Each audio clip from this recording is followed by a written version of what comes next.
नया world order, कोई भी चीज की अगर रीस्ट्रक्चरिंग होती है तो खलबली तो मचती है ना सर। अगर कोई भी चीज है कि आप नंबर 1 के पायदान पे बैठे, नंबर 2 पे बैठा है, नंबर 3 पे बैठा है, अगर उस ऑर्डर को शफल करना है तो कोई नीचे गिरेगा, कोई ऊपर उठने के लिए कुछ ना कुछ करेगा, तो वही सब हो रहा है। इस पर भी मैं आप लोगों से आगे बात करूंगी, लेकिन कर्नल शैलेंद्र, आपकी समझ क्या कहती है कि इस सब के बीच में हम हिंदुस्तान, हम कहां खड़े हैं? क्योंकि हम हमेशा ये कहते हैं कि भाई हम मल्टी अलाइंड हैं, हमारा कोई परमानेंट फ्रेंड नहीं है, हम अपने हितों को देखेंगे, लेकिन अगर थर्ड वर्ल्ड वॉर जैसी सिचुएशन आती है तो हम कहां खड़े?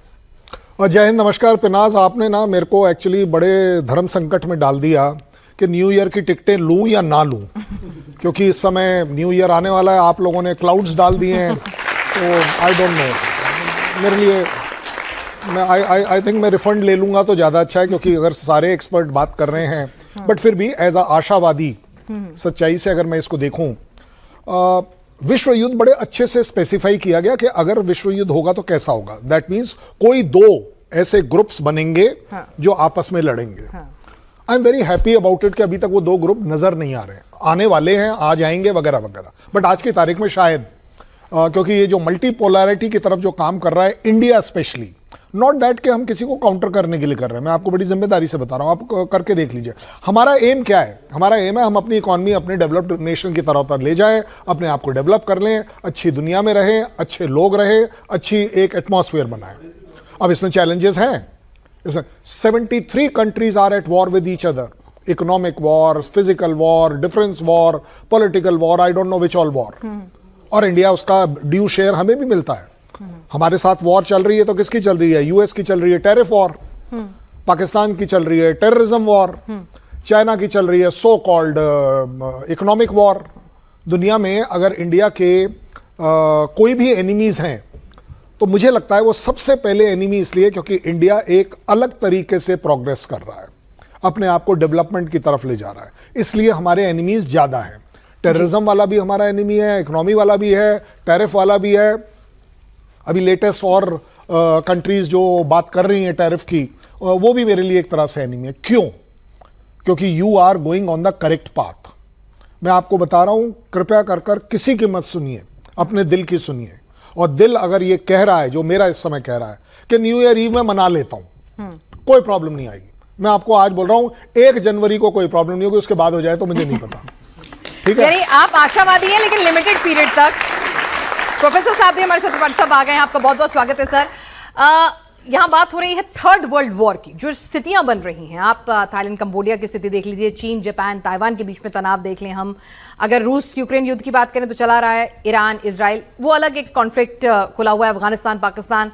तो ऐसा लग रहा है कि भाई छोटे छोटे छोटे बम रखे हुए हैं, कहीं थोड़े फटते हैं, थोड़े फटते हैं। अगर ये सारे इकट्ठे फट गए 2026 में वर्ल्ड वॉर तय। देखिए, जनरली हम पिछले जब से यूक्रेन रशिया वॉर स्टार्ट हुआ तो थर्ड वर्ल्ड वॉर एक शब्द बहुत प्रचलित हो गया। हाँ। हर जगह जहां पर चर्चा होती है एकेडमिया में या मीडिया में, थर्ड वर्ल्ड वॉर। लेकिन जब हम सेकेंड वर्ल्ड वॉर की बात करते हैं और ये थर्ड वर्ल्ड वॉर की बात करते हैं तो समय बहुत बीत चुका है। आज आप देखिए कि वो अमेरिका जो इस रशिया यूक्रेन वॉर को फ्यूल किया, पूरी तरीके से जिम्मेदार था, वही ट्रंप आज ये कह रहे हैं कि यूरोपियन कंट्री तुम जिम्मेदार हो और तुम कमजोर हो चुके हो, यानी तुम्हें अब युद्ध पर रोक देना चाहिए। अब ये है नुआंसेस अंतर्राष्ट्रीय राजनीति के, जो आज का समय है वो कॉन्टेक्स्ट और नुआंसेस इतने बारीक हो चुके हैं कि मुझे नहीं लगता कि किसी भी तरीके से कंसोलिडेट होकर के एक ग्रुप बनेगा और थर्ड वर्ल्ड वॉर स्टार्ट हो जाएगा, क्योंकि उसके अंदर अपने 3 कॉन्ट्राडिक्शंस हैं कि वो कंसोलिडेट पावर कभी नहीं बन सकती है आज के इस दौर में, जहां पर हित आपस में टकराते हैं। आप देखिए कि मैं यदि 6 महीने पहले की बात कीजिए, इवन अभी अलास्का वार्ता के पहले तक की बात कर लीजिए, अलास्का के बाद की बात कर लीजिए, कि यही ट्रंप है जो रशिया पर सैंक्शन लगा रहे हैं, जो बड़ी कंपनियां ऑयल की वहां पर सैंक्शन लगा दिया, यानी कि पूरी तरीके से उन्होंने प्रेशराइज करने की कोशिश की, लेकिन बाद में फिर तेवर बदल गए, क्योंकि ये इतना आसान नहीं है। कल तो कह रहे हैं कि तीसरा विश्व युद्ध हो जाएगा। नहीं, इसलिए मैं कहता हूं, क्या कहें सर? नहीं, इसीलिए मैं कहता हूं कि एज ए मेच्योरिटी का एनालिसिस यही कहता है कि इनके बयानों पर मत जाइए, इनके जो हित हैं इतने टकरा रहे हैं आपस में। अब चाहिए ट्रंप को चाहिए आर्कटिक में ऑयल और एनर्जी रिलेशन किससे? पुतिन के साथ। उनको ये लगा कि जब भारत में पुतिन आए और पूरी दुनिया ने पूछा कि जब तुम यूरेनियम ले रहे थे कहां से? अमेरिका से, और जब जब अमेरिका जब रूस से यूरेनियम ले रहा है और भारत ऑयल खरीद रहा है, इसका अंतर बता दीजिए क्या है? तो पूरी तरह से अमेरिका स्तब्ध रह गया। अब उसको लगता है कि यही सही वक्त है कि यूरोप की एकता की जो बातें हैं इसको किनार किया जाए। ये बहुत पुरानी बातें हो चुकी है। अमेरिका फर्स्ट को आगे रख करके और रशिया के साथ रीसेट किया जाए, और यही आप देख लो कि C5 की बात वो करने लगी। तो अनप्रेसिडेंटेड ये दौर चल रहा है एक फ्रेगमेंटेड ऑर्डर में। इस फ्रेगमेंटेड ऑर्डर में आप ऐसा क्लेम नहीं कर सकते हैं कि थर्ड वर्ल्ड वॉर बटन दब गई, चालू हो गया। एक तरफ कंबोडिया स्टार्ट होता है तो इजराइल चालू हो जाता है, इजराइल हो जाता है तो वहां पर फिर वो कनाडा पर आ जाते हैं। तो ये जो दौर है ये फ्रेगमेंटेशन का है, और हित इतने ज्यादा टकरा रहे हैं कि वहां पर कोई देश एक साथ आ नहीं सकता, इन समूह नहीं आ सकते। आप स्टारमर की बात कर रहे हैं, फ्रेडरिक मर्ज की बात कर रहे हैं, ये इनकी तीनों की बात कर ले, ये तीनों के आपस में हित टकराएंगे। आप थोड़ा सा अमेरिका को पीछे हटने दीजिए। तो कहने का सेंस ये थर्ड वॉर की बात करना हो सकता है कि रेटरिक में अच्छा लगे कि थर्ड वर्ल्ड वॉर स्टार्ट हो जाएगा, लेकिन ये 1945 का युग नहीं है, 2025 का है, जहां पर हर राष्ट्र अपने हित को आगे रख करके बात कर रहा है। तो सर बिल्कुल आपने सही कहा।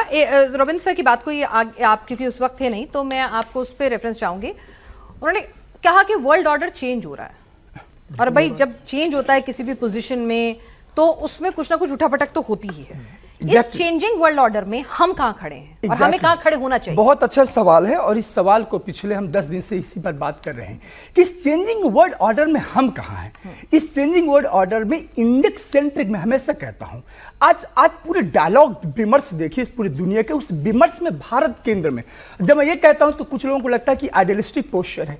आइडियलिस्टिक नहीं है, ये युवा बैठे हुए हैं। मैं इनको ग्लासगो जो COP26 की बैठक हुई थी, वहां आदरणीय प्रधानमंत्री जी वहां पर एक्शन प्लान को लेकर गए थे, क्लाइमेट एक्शन प्लान को लेकर। दुनिया में जितने ग्लोबल चैलेंजेस है, India has potential to address these global challenges, और वो एक्शन प्लान है।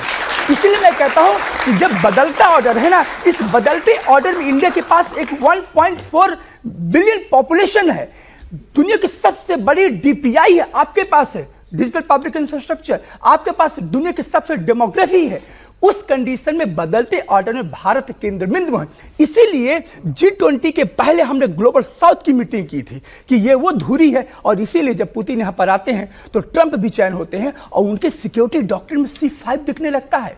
वहां से बीजिंग से कहते हैं SCO में इंडिया सेंटर में होते हैं, आदरणीय प्रधानमंत्री जी दोनों के बीच में होते हैं। आखिर क्या अचानक सब कुछ? ऐसा नहीं है।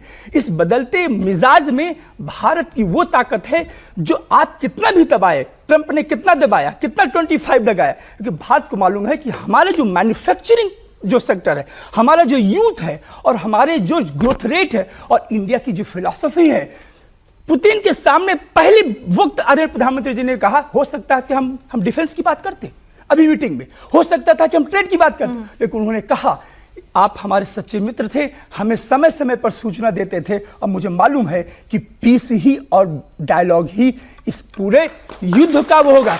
यानी India has action plan to address the changing world order and positioning itself not as a rhetoric but as a solution provider country.